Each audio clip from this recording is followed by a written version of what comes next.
Guys, this is one of the most amazing entrepreneurs that you're going to meet, Jim Litinsky, this founder and CEO of MP Materials. Thanks. Good to be here. Hey, Jason. Hey, how are you? So let me set this up. Jim was a hedge fund guy running a pretty successful hedge fund. And he ended up basically investing in something called Molycorp, which went out of business. Yep. Yeah. And you did this incredible thing, which is you said, you know what, screw this. You essentially shuttered the fund, took over the company, and fast forward many years later, you are the largest and only, I think, supplier and refiner of rare earth materials and maker of magnets inside the United States. We're 100% of the American industry. 100% of the American industry. You just did two really incredible things actually in the last couple weeks. One was you announced an enormous public-private partnership with the DoD, $400 million, et cetera. And then the second is you announced a really big deal with Apple. Yes. Okay, so take a huge step back. Talk to us why rare earths matter. Tell us about the supply chain for AI. Sure. Tell us why you're doing this. So rare earth magnets are really the feedstock to physical AI. Robots, drones, everything we're talking about today, the biggest industry in the world to come. Essentially, electrified motion requires rare earth magnets. So you mentioned the predecessor went bankrupt. There was a feeling when I took over this site with my co-founder, and this goes back to 2015. Where is the site? It's in Mountain Pass, California. So if you'll be familiar if you take a 45-minute drive from the Las Vegas Strip, just over the border in California is the site. You actually can see it from the road. And it's actually really the best rare earth ore body in the world. The thing about rare earths is that when you mine them, you also have to refine them, and it's really expensive and difficult to refine them. It's really a specialty chemical process. And so it's really think of it as a multi-billion-dollar refinery that you need to have just to separate them. And then once you separate them, you need to turn them into metal and then a magnet. And so there's multiple layers of this stream to get this supply chain. And of course, you could have all the rare earths in the world, but if you don't make the magnets, you're sending it to China. Or you could have all of the magnetic capability in the world, but if you don't have the rare earths, you're reliant on China. And so our vision from day one, going back to we originally bought these assets out of bankruptcy. Officially, it was a 2-year battle, took it out in 2017. And there was a perception that we just couldn't compete against China. And what we discovered actually is we could. It's a world-class site, but we had to reorganize the process flow, and then we had to make investments to move downstream. So over the last 8 years, we invested about $1 billion. Chamath, as you know, we took the company public in 2020. We built out the refining capability. And then about 4 years ago, we announced we were going to build a magnetics factory in Texas. We built that factory. We have GM as a foundational customer. We're now producing auto-grade magnets to GM spec, and we'll be ramping up sales to GM at the end of this year in magnets. And then, Chamath, you referenced a couple. It's been a busy few months for us. We announced a pretty transformative public-private partnership with the Department of Defense. DoD is, there's really 3 pillars to this deal. DoD is becoming our largest economic investor, as well as they're going to provide a price floor for our commodities so that the Chinese mercantilism, we can get into that, won't take the price of the commodity below the cost of production. And then as a result of the DoD investment, we're going to accelerate the build out of the magnetic supply chain. So we're expanding our facility in Texas for Apple. I'll talk about that in a second.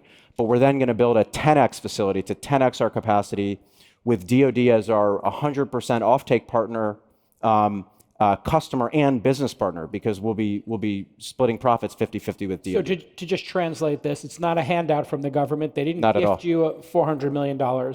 They invested in your company. They have warrants. They have equity. Yeah. So they invested. They both are an owner.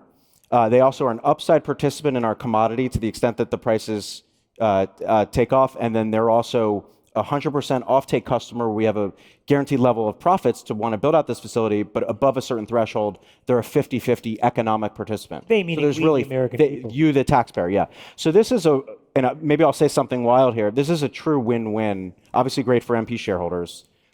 Great from a national security and commercial national security standpoint, because we're going to have enough magnets to provide, real certainty in the supply chain for the physical AI revolution and other industries.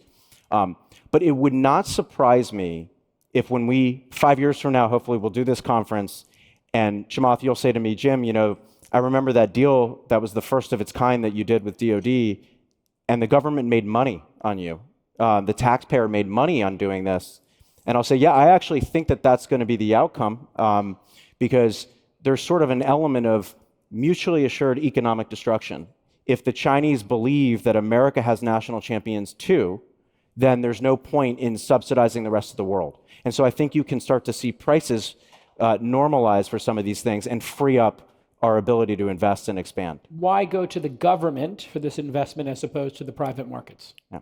Well, because it's that issue. This is sort of one of those, obviously you have to go back to World War II or the railroad boom where you really need government and credit. I mean, this administration did something, totally unique that... Which piece? Why do you need the government? Mercantilism, straight up mercantilism, because the Chinese will sell magnets for below the cost of raw materials.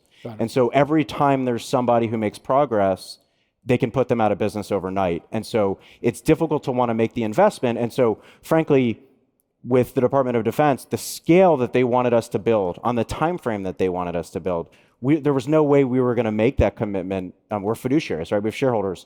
There's no way we're going to make that commitment without certainty that we would not be destroyed by mercantilism and that we would have a customer for the magnets. How big of an industry is physical AI? Meaning, we see the robots, we're told the robots are coming, we're told there's going to be billions of them. Are they actually being deployed at the scale and at the pace that we've been told? Yeah. Well, I think that is a question there's much smarter guests on this. For the rest, I'll give a plug the rest of the day. Obviously, you have the best of the best providing that feedstock. I will say that I think one of the big drivers of our deal was, as we've seen in Ukraine and the Middle East, the future of warfare is physical AI, right? Robots and drones. And I think irrespective of the scale that robotics is ultimately going to be, and certainly the commercial business will be bigger than the defense needs, but just from a defense standpoint, this is a really important supply chain that we must have, right? We can't be funding cutting-edge drone and robotics companies and then say, okay, but we're going to buy those magnets from China. That makes no sense. Do we have talent capacity or do we have a talent shortage? Secretary Burgum gave me a stat, which was pretty shocking to me, that we only graduate 200 people a year in the United States in mining, which is orders of magnitude different than China. What do we need to do to be competitive, to build the industry here? It's a great question. I think, Jason, I think about this question a lot. On Dave, What's that? Dave. Oh my God, Dave, sorry. No, it's all good. I'm a huge fan of the pod, and I just embarrass myself all the time. It's the token whites. And I'm a fan of the pod since day one, and I've totally embarrassed myself. Okay. There's only one correction I'll make. Or am I messing with you? Was this intentional?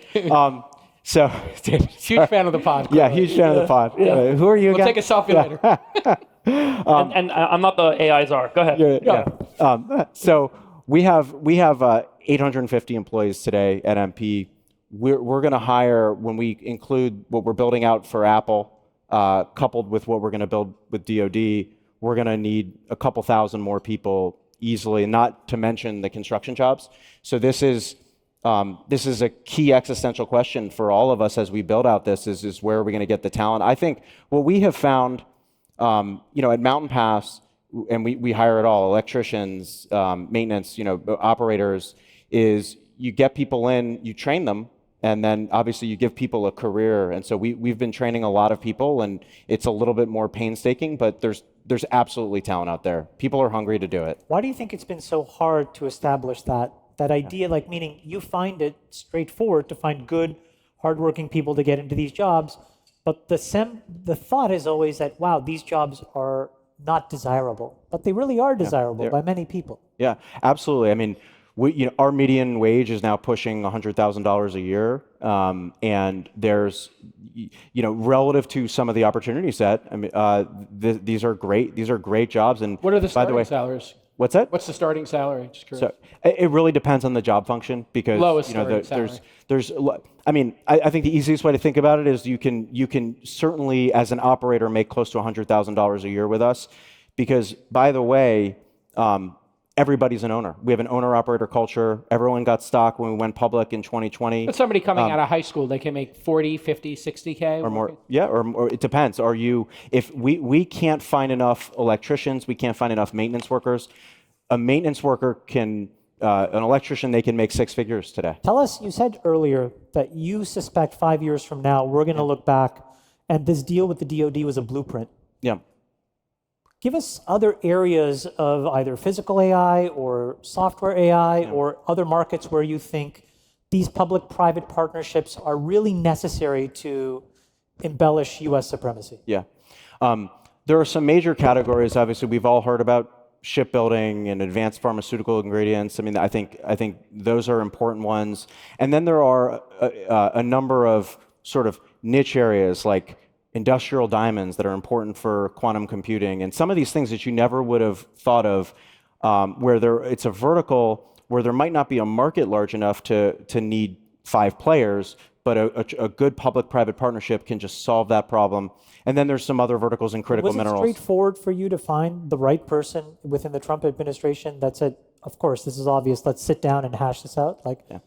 Well, and I think that's, our particular deal was led by DoD. And so I have to say that the Pentagon leadership is extraordinary. This was a mandate, though, directly from the president to solve this problem. And so, again, they deserve a lot of credit for being, bold here. And to be clear, because this story's not out there, our process, I've never worked so hard in my life. I mean, this was like a true aggressive private equity style investment and negotiation.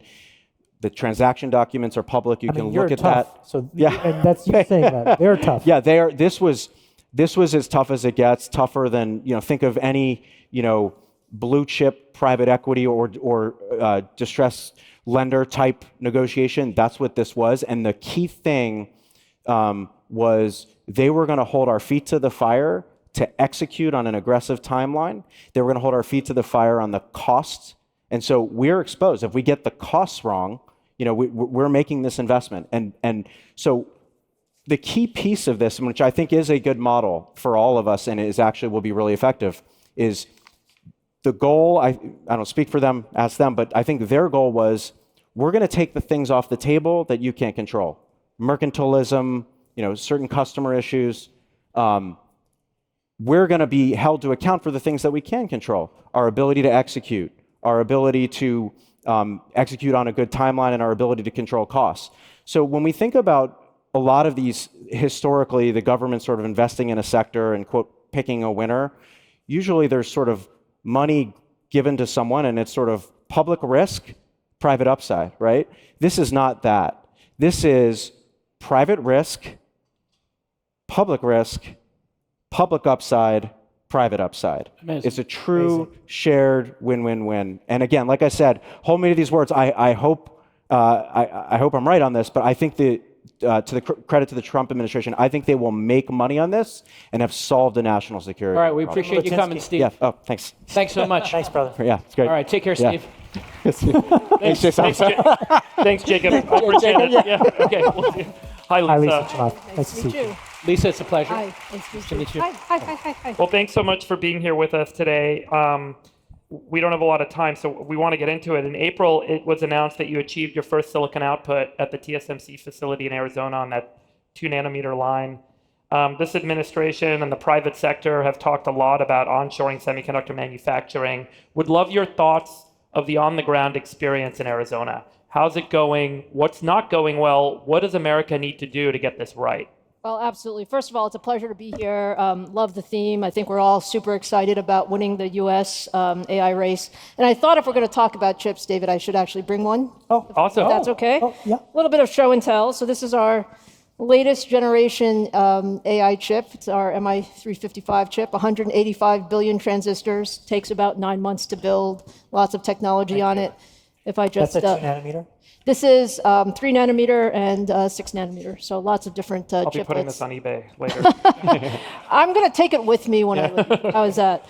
Thank you. But look, to answer your question, I think, look, these AI chips are extremely, extremely complex.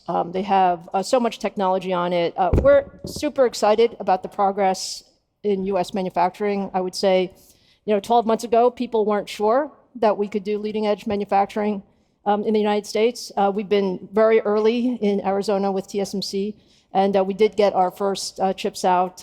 They're actually 4 nanometer. But what we see from it is where there's a will, there's a way. And I think all of the conversation about onshoring manufacturing has been super good for the semiconductor industry and frankly for all of us in semiconductors. We're in such an interesting place because chips are so essential to ensuring that we are able to win the AI race, that we want to make sure that there's a lot of geographic diversity and capability there. But the reports out were that TSMC couldn't get good qualified, trained employees. They had to bring folks over. Is that accurate? And again, if we're going to scale, what's the order of magnitude we're going from here? Is it 10x, 100x? And how are we going to build a workforce to support this industry, which is a completely new industry for America? And Lisa, you have permission to speak freely.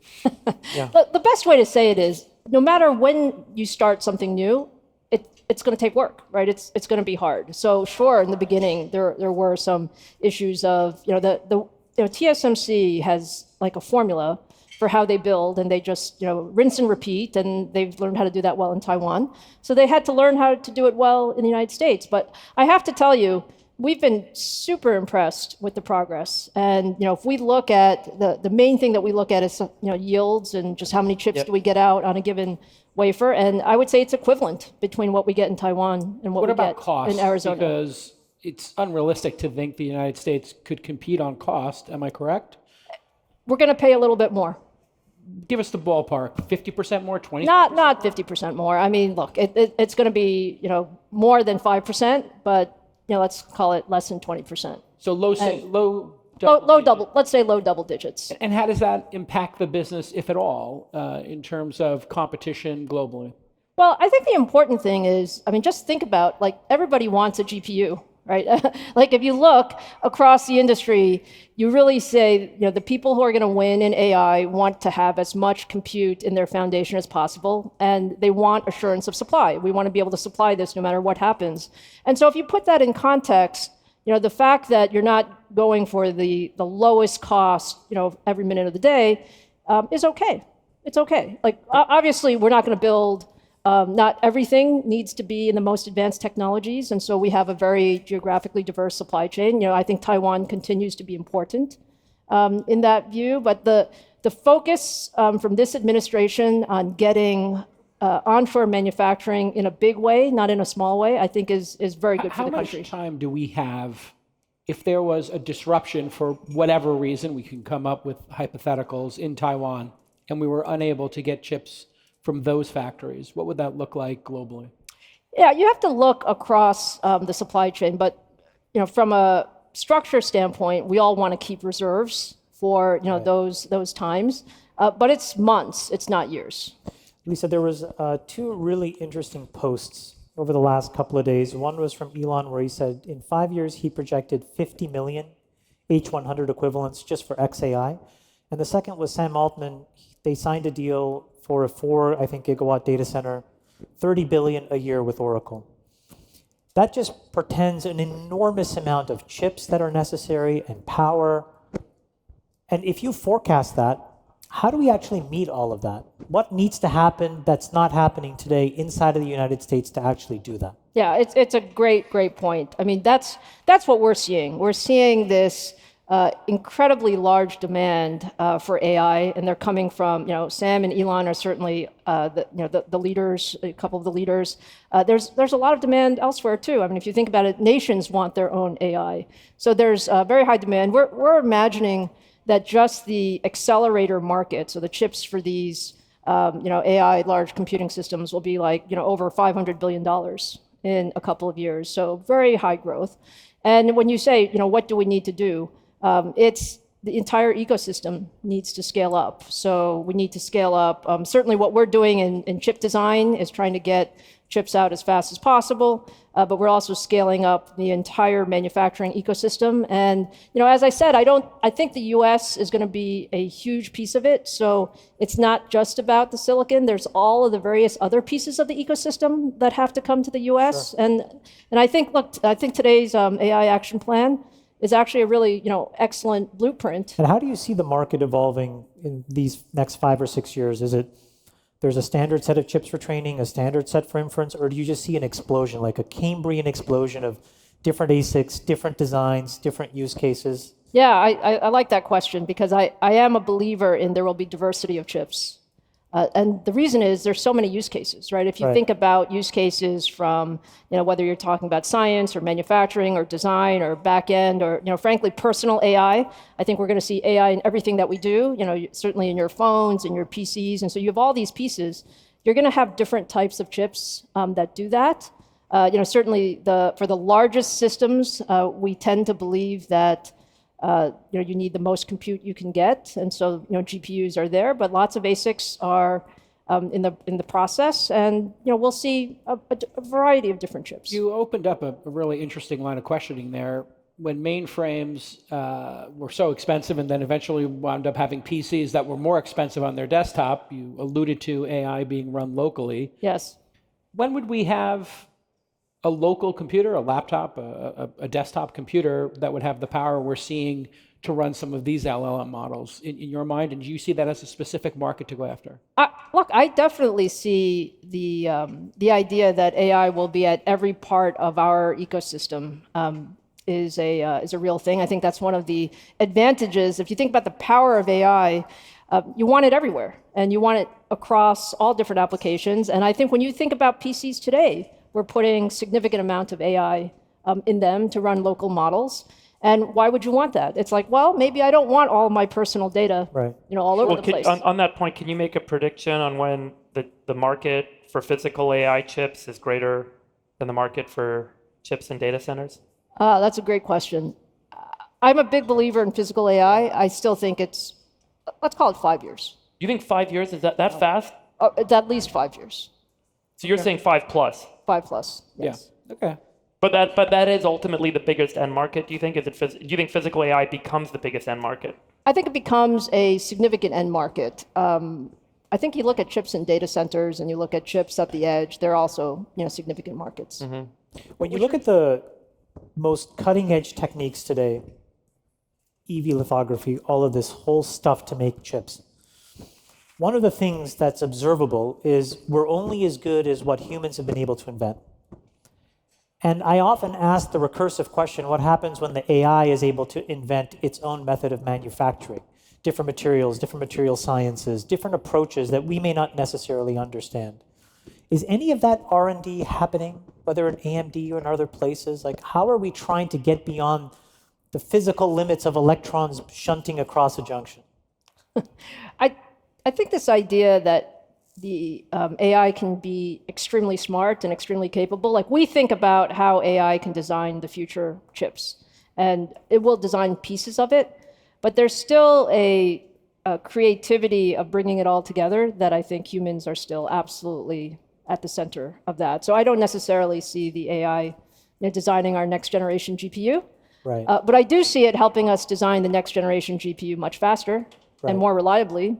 So you talked about the need to reshore more parts of the sort of ecosystem. Obviously, you guys are world class at chip design. The fabs are getting reshored. But how do you think about things like lithography? Does that need to be sort of reshored, or does ASML need to start building sort of machines in the United States, or is it okay to have that type of supply chain risk on an ally?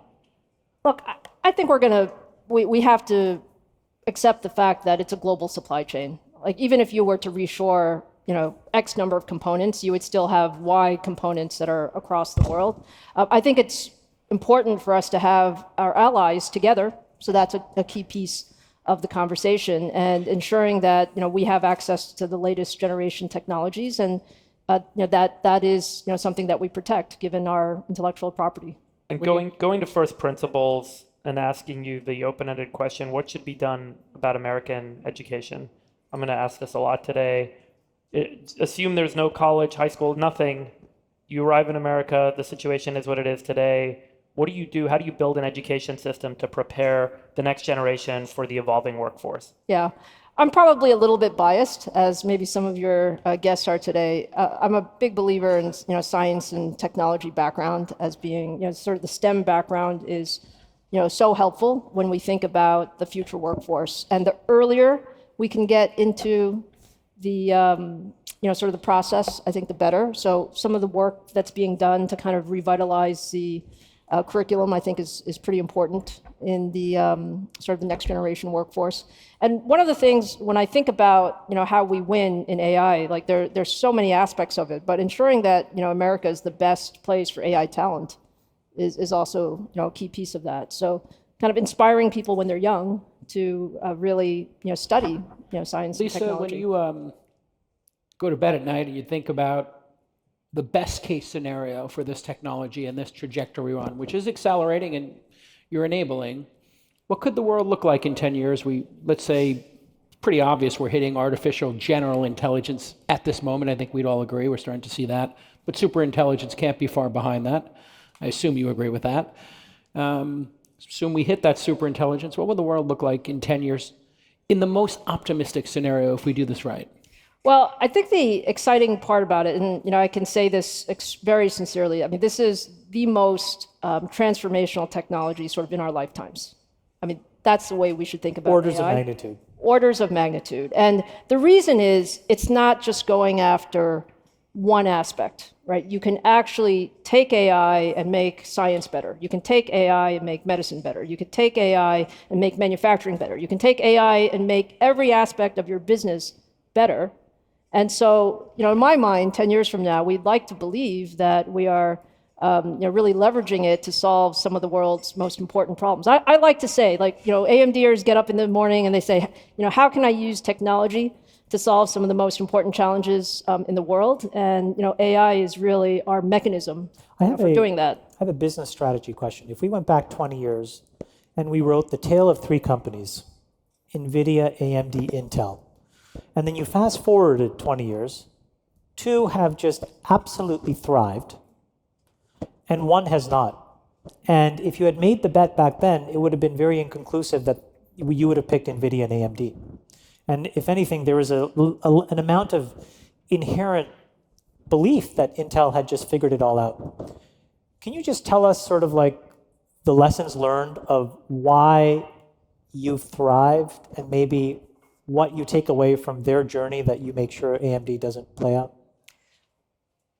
Well, as a CEO, we have to be paranoid every single day, right? So we don't rely on the past, but I think there are lessons of the past. And I think that probably the most important lesson that I can say for technology is you have to shoot ahead of the duck.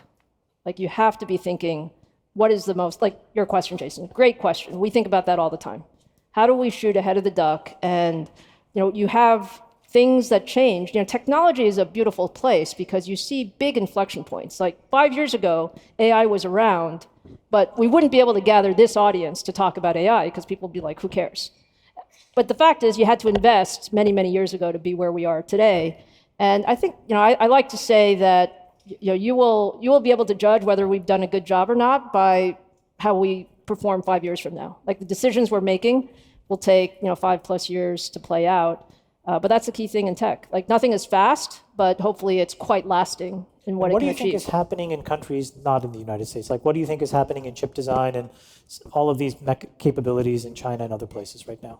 We should believe that it's super, super competitive. I mean, at the end of the day, I think the world has recognized that that semiconductors and chips are essential. They're essential to national economies. They're essential to national security. And so assume that everyone's investing. I'd like to believe that we have a great head start, because of the innovation pipeline, because of the great companies that we have here. But we should not be confused that everybody's investing, and we need to keep up our investments as well.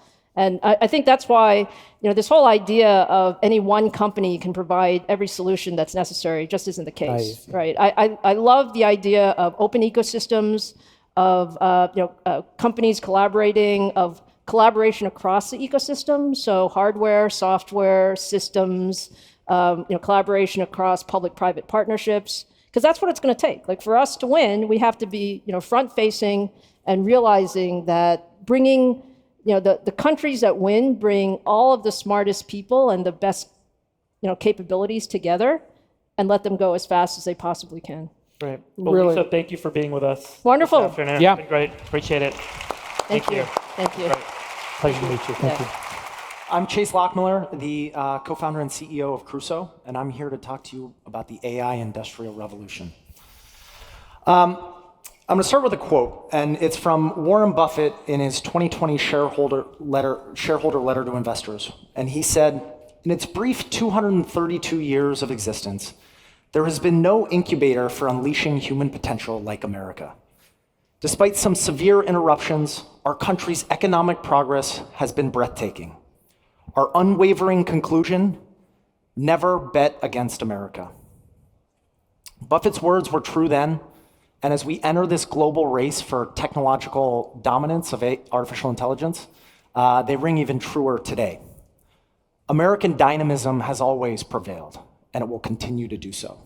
So in sort of the history of really what's made America great is, we live in a nation that's the freest nation in the world, and we are just as rich in land and resources as we are in human ambition to drive progress.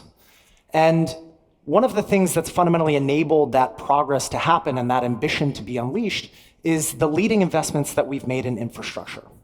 Over the course of his lifetime, Warren Buffett got to witness investments in power, in transportation, and in power and transportation and in natural resources to enable people to go pursue their dreams and live a better life.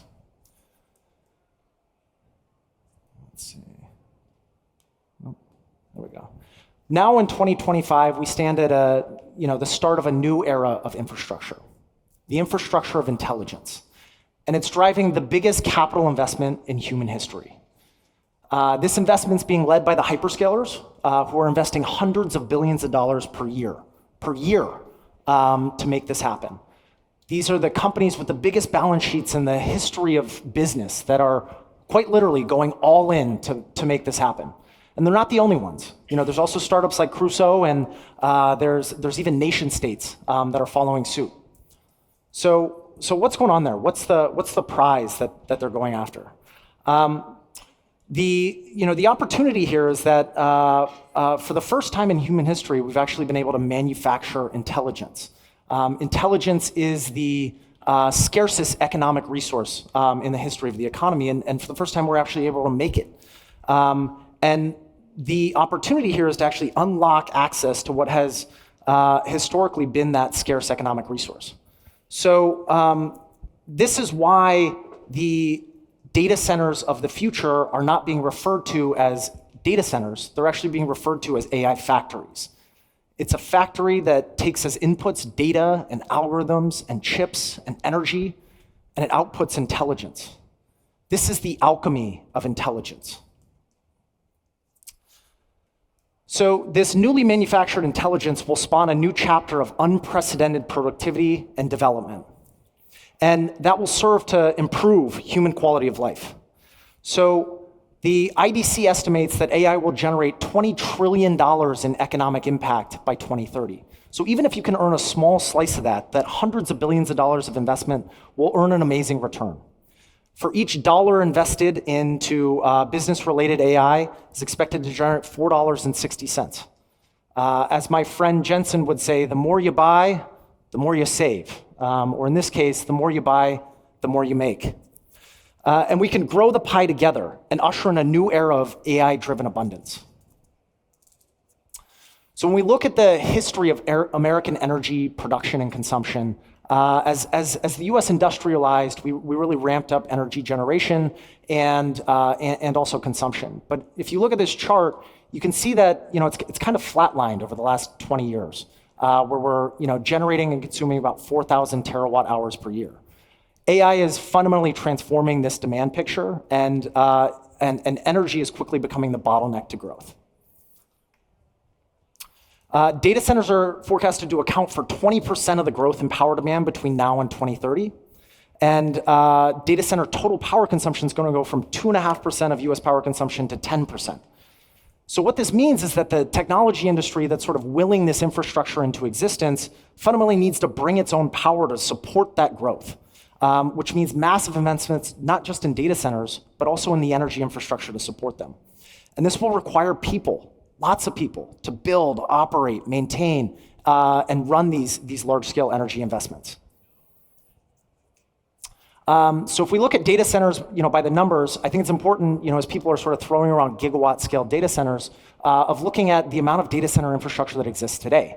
Northern Virginia is sort of the center of the world for data centers, but it's only, at the end of 24, it was only 4.5 gigawatts. Today we have companies that are looking at building single 5 gigawatt facilities.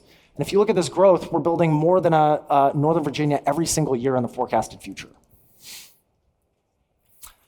So we need so if there's one thing that you're going to take away from this presentation, it's that we need new infrastructure, we need lots of it, and we need lots of people to build, operate, and maintain it. This is what Crusoe is focused on solving. Crusoe's in the business of activating energy for intelligence, of building, operating AI factories at scale from the steel to the silicon, from the electron to the token. And if you look at our pipeline, we have about 40 gigawatts of capacity that spans all sorts of energy resources, from new energy technologies like small modular reactors to renewables and natural gas to power this innovative future. So revisiting my formula here, I think we left off one critical component, which is the people. AI infrastructure will be the largest job creation catalyst that we've ever seen. So I think it's important to sort of look at what this looks like in practice. For the last year, Crusoe's been building a large-scale AI factory in Abilene, Texas. And speed is paramount. Again, this event is winning the AI race. In order to win a race, you really need speed.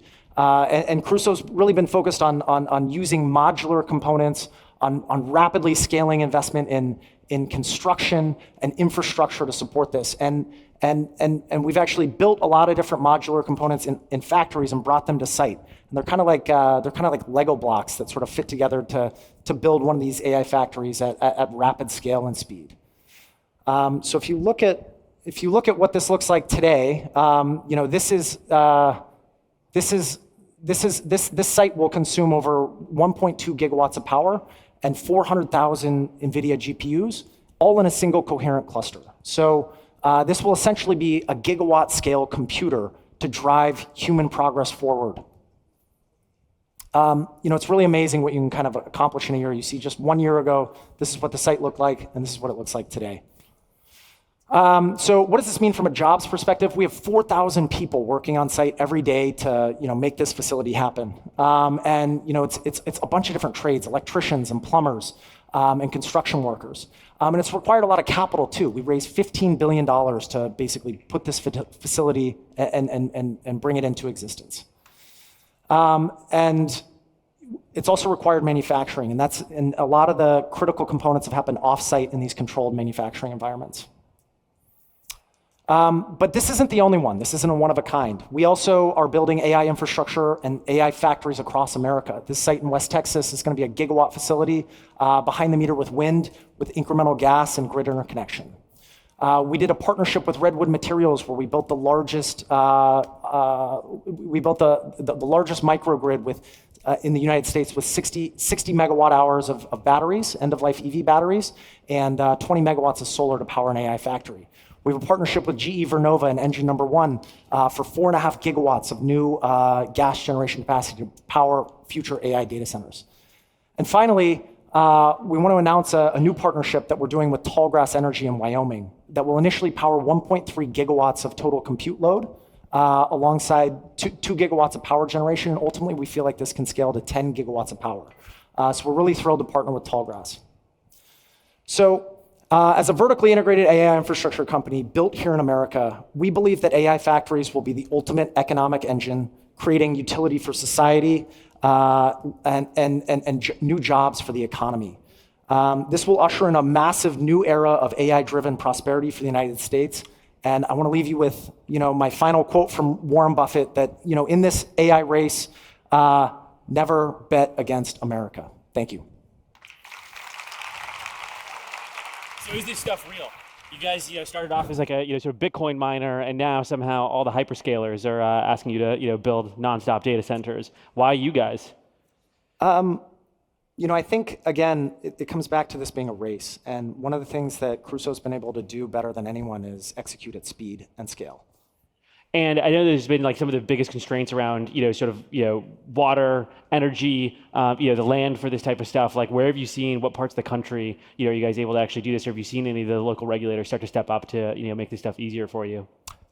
We've been building quite a bit in Texas. Abilene, Texas is this, initial facility that's gotten a lot of coverage. We just sort of announced another facility in Texas.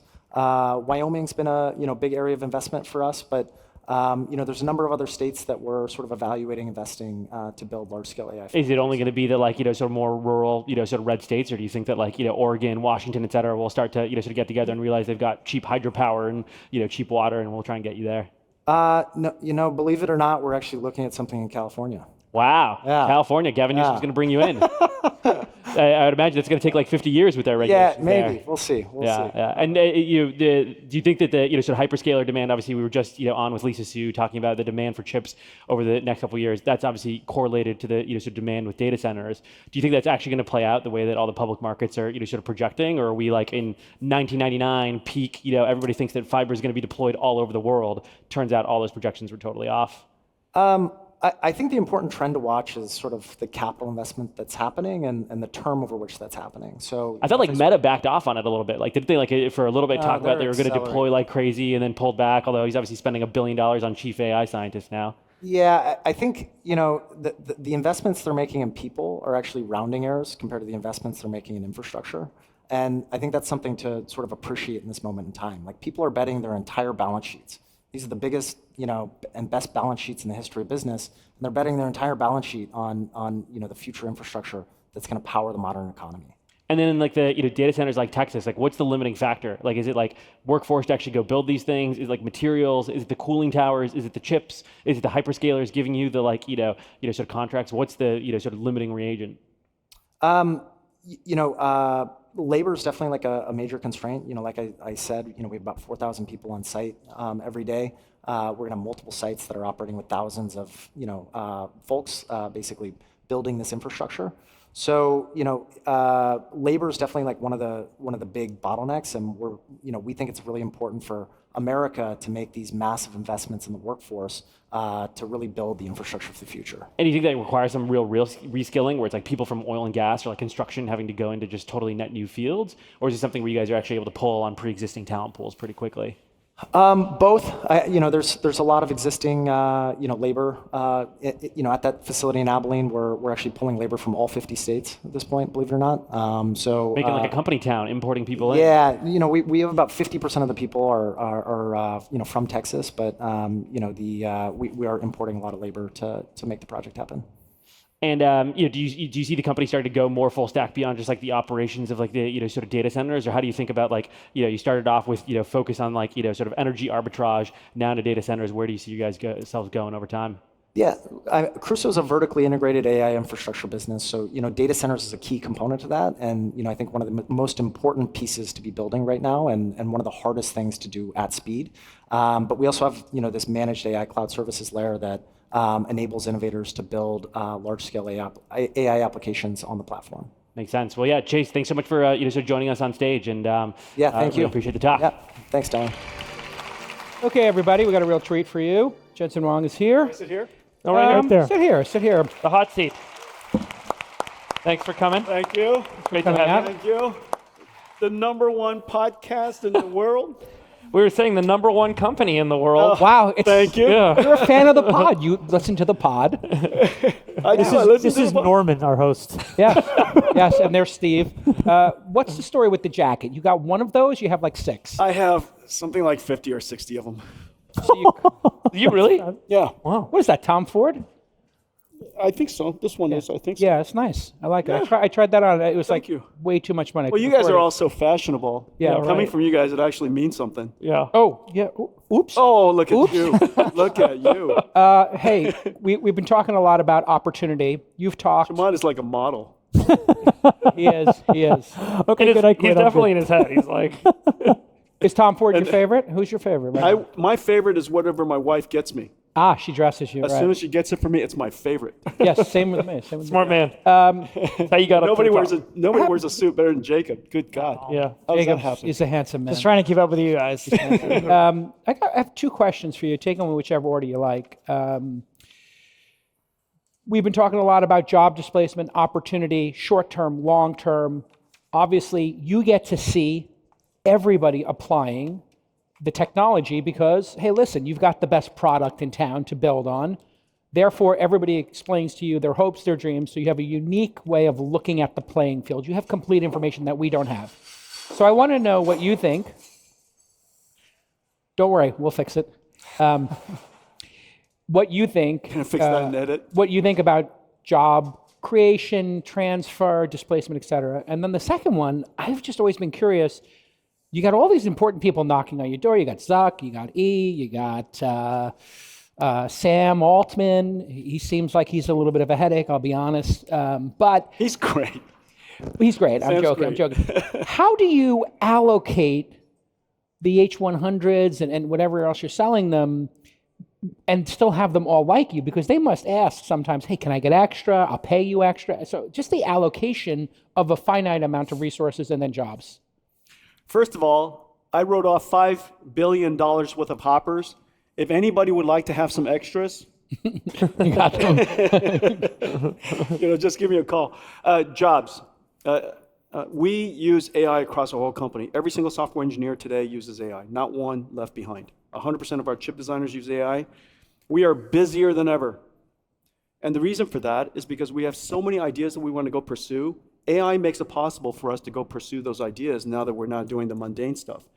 And so I think the first idea is the more productive you are as a company, so long as you have more ideas, you could pursue those ideas. You'll go after those ideas. And I think that AI, in my case, is creating jobs.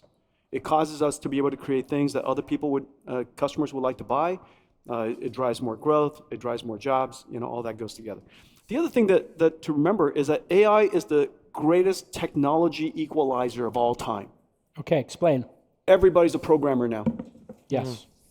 You used to have to know C and then C++ and Python. And, in the future, everybody can program a computer, right? Just have to get up. And if you don't know how to program a computer, you don't even know how to program an AI, just go up to the AI and say, how do I program an AI? And the AI explains to you exactly how to program the AI. Even when you're not sure exactly how to ask a question, you say, what's the best way to ask the question? And it'll actually write the question for you. It's incredible. Yeah. And so it's a great equalizer. Everybody is going to be augmented by AI. Everybody's an artist now. Everybody's an author now. Everybody's a programmer now. That is all true. And so we know that AI is a great equalizer. We also know that it's not likely that although everybody's job will be different as a result of AI, everybody's jobs will be different. Some jobs will be obsolete, but many jobs will be created. The one thing that we know for certain is that if you're not using AI, you're going to lose your job to somebody who uses AI. That, I think, we know for certain. Yeah. There's not a software programmer in the future who's going to be able to hold their own, typing by themselves. Yeah, you That's can't just- raw dog it. No. No, not anymore. No raw dog. Not anymore. You can't raw dog it. And so Tell us. I'll be sure to go home and tell people, Yeah, exactly. "Hey guys, That's you're not going to really- raw dog this." Yeah, get your co-pilot on. Now, what about the allocation of all these? Okay, how do so you the deal way with we that allocate is politically? this. Yeah, The way we allocate is this. Place a PO. yeah. Okay. That's So it. Just that's you go to the register, you pay, you you get it. order. First, in the old days with Hopper, it happened so fast. It wasn't possible to keep up with the demand. But now we disclose our roadmap to all of our partners a year in advance. Gives everybody a chance to plan with us. They decide how much power and how much data center space and how much CapEx they want to allocate. We plan together. We work on transitions. It's really quite orderly these days. What's the lifespan now? I was looking into how they're amortizing, these units 4 or 5 years. What happens to this massive build out in year 6, 7, and 8? What will be the use of those computers if you keep building such great products that replace them at 2, 3, 4 times? What do we do with all that? Concepts are happening right now. The first thing is every generation we increase the performance by X factors. Yeah. If the perf per watt goes up by X factors, whatever your data center power is, we just increase your revenues by X factors. Right. So perf per watt is equal to revenues. Perf per dollar equals the cost. And so when we increase your perf per dollar by X factors, we reduce your cost by X factors. Does that make sense? That's the first idea. And so the reason why we're moving so fast is we're trying to increase everybody's revenues, we're trying to decrease everybody's cost so that we have the benefit of driving AI cost down as far as possible so that we can have thinking AI. Right. It's not that we're trying to make, AI so that it generates 1,000 tokens and that's it. In the future, you're going to be generating millions of tokens and it generates an answer as a result of that. You got to think a long time. And so you got to get that cost down. The second idea is, if you look at the residual value of NVIDIA gear right now, Hopper, for example, 1 year later, it's probably about 80%, 75 to 80% of the value, of the original value. And then 1 year later is another kind of like 65%. And then 1 year later is like 50%. The reason, and right now, if you try to get Hoppers in the cloud, it's all sold out. The reason for that is because CUDA is so programmable and we're constantly, the whole world, not just us, the whole world is doing open source development, improving its effectiveness. And so what's amazing is the performance of Hopper increases over time because we're improving the software stack. Hopper improved in performance by us and others by a factor of 4 in the time that we shipped it. Now you can't get that out of a CPU. Right. Jensen, can you explain to us Elon's tweet and the impact to your industry? He said, we're going to have 50 million H100 equivalents in 5 years from now. And everybody started to feverishly do the math, because if he has 50 million H100 equivalents, then OpenAI will have that much or more, Meta will have that much or more, Google, et cetera, et cetera, et cetera. Can you just explain to us laymen what that means, what he just said, and how it impacts your business? One of the biggest observations about AI is that there's the industry of applications that AI has created. It's a revolutionary technology. Every industry will be revolutionized. New applications will be created, so on and so forth. All the things that we know. Agentic AI, reasoning AI, robotics AI, so on and so forth. We know all those things now. Every industry, healthcare, education, transportation, you name it, manufacturing, all revolutionized. The one part that we observed and made a great contribution to is that in order to sustain those applications, you need factories of AI. You have to produce AI. Unlike software, you write the software and that's it. In the case of AI, you have to continuously produce it, generate the tokens. Right. In a lot of the same ways that energy production was a large part of the economy a couple, 200-300 years ago, I think it actually peaked out at 30%. Yep. There's going to be a whole industry of just producing tokens. And this is going to be the new infrastructure, just as we have the energy production infrastructure, we have the internet infrastructure, and we got to build out that plumbing. And now we have to build out the AI infrastructure. My sense is that we're probably, a couple of $100 billion, maybe a few $100 billion into a multi-trillion-dollar infrastructure build out Per year. Yeah. What about manufacturing? And the reason for that is because you want the new infrastructure, which increases revenue, drive your cost down. Right. That's right. What about manufacturing in the U.S.? So where are we? We've seen stories of TSMC in Arizona. We asked this question earlier about how it's going. Is the U.S. equipped? What is it going to take for us to get there, to have onshore fabs? First of all, you guys know you're talking about the United States. I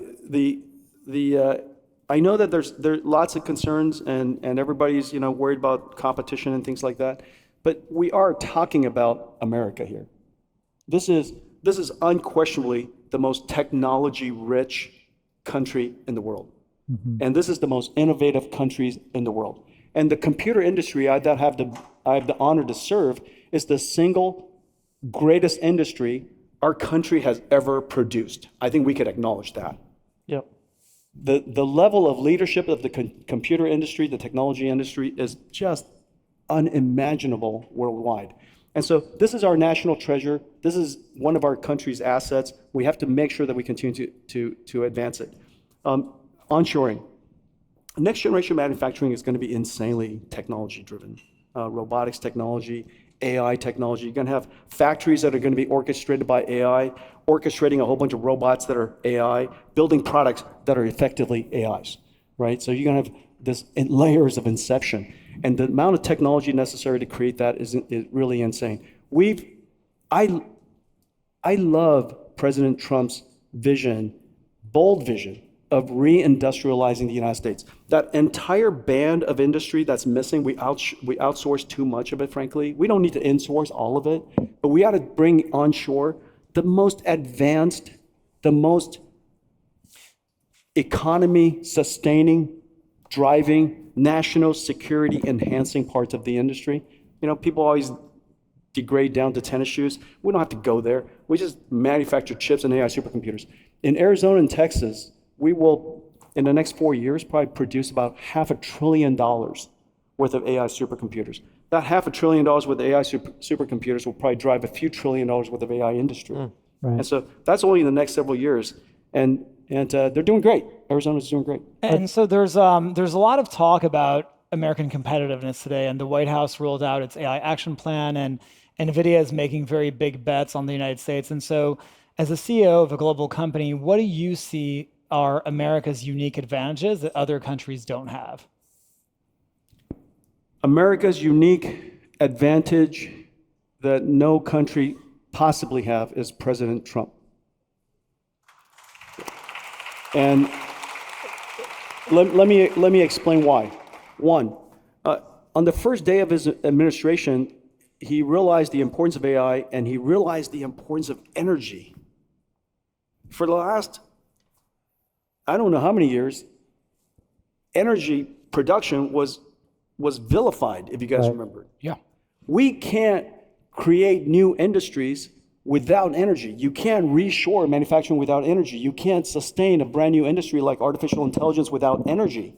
If we decide as a country the only thing we want is IP, to be an IP only, a services only country, then we don't need much energy.